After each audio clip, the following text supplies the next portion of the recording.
It's good to speak with you today, Guillaume, and looking forward to hearing your views today on S&OP. And my first question is, can you define what is S&OP and share a little bit about what is your experience with working with S&OP? So, so sales and operation planning is a process to basically align to have an alignment between the business and the demand of the market to the industrial constraint or the stock management on the upstream part.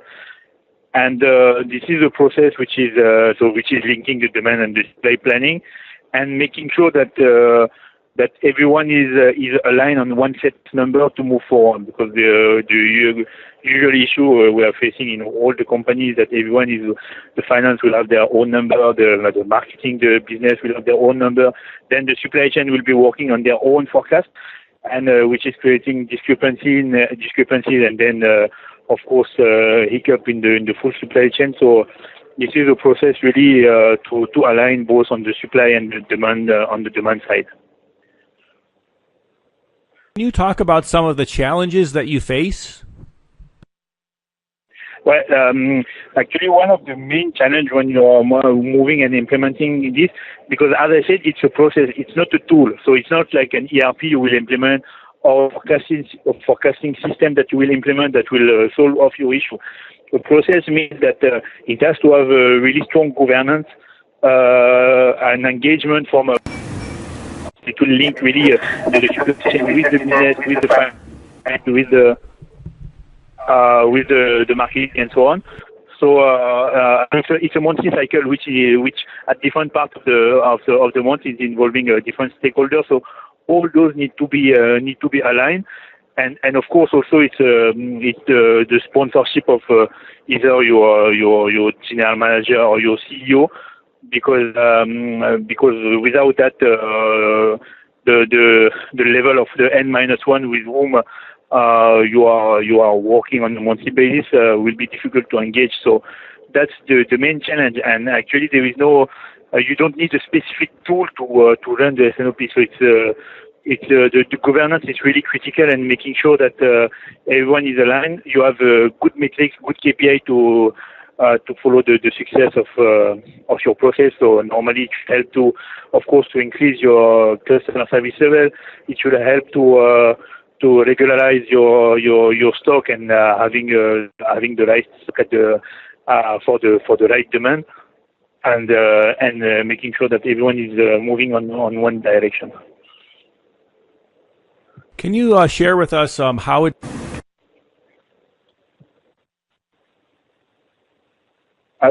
Sorry, I didn't hear the last part of the question. Could you share with us how it's done effectively? So how it's done? So I have implemented a couple of times this process. So it's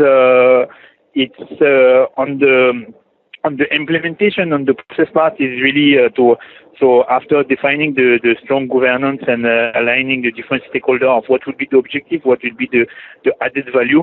So on the business side, of course, is to make sure that all the potential opportunities are met, and not on the short term, because here we are talking about something to give a vision about 2 to 3 years on the monthly basis. So that's important, because it's including also new product launch and so on. And I'm currently in the pharma industry, so a product launch means a 2-year plan to have the product on the market. So that's important, and of course for the industrial side, to make sure that the capacity is well set to meet the demand. So once that's aligned, then you roll out the monthly process. So you have a part of you start basically by data gathering, where you actualize all your actual sales, the inventory at the different channel or in the different distribution center or the factory.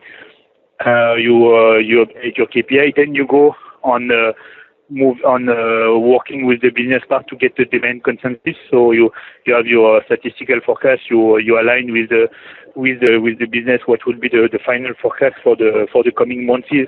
And then based on that also you extrapolate for the 2 to 3 years. Based on those forecasts, then the third step will be to to check with the supply planning part. So what would be the industrial constraint instead of capacity constraint? It can be also raw material shortage, etc., etc. And then aligning both scenario on the demand and the supply, and seeing, okay, what would be the final one, or if need to make some trade-off, because of course nothing is perfect, so we need to take to prioritize some, for example, some product with higher gross margin, etc., etc., and have the definition of the different scenario. Then to go on the last step, which would be the executive S&OP meeting, which will be having all the key stakeholders, so the CFO, the head of marketing, head of business, supply chain, if there is industrial affairs, and so on, and to take what would be the final decision on the different trade-offs to be done if there is any conflict between different departments.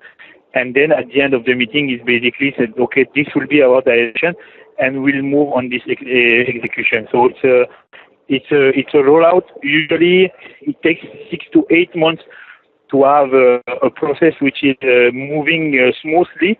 So also this process, you need to make the people understand that it's they have to be also patient, because it's not a magic tool or magic stick. Huh?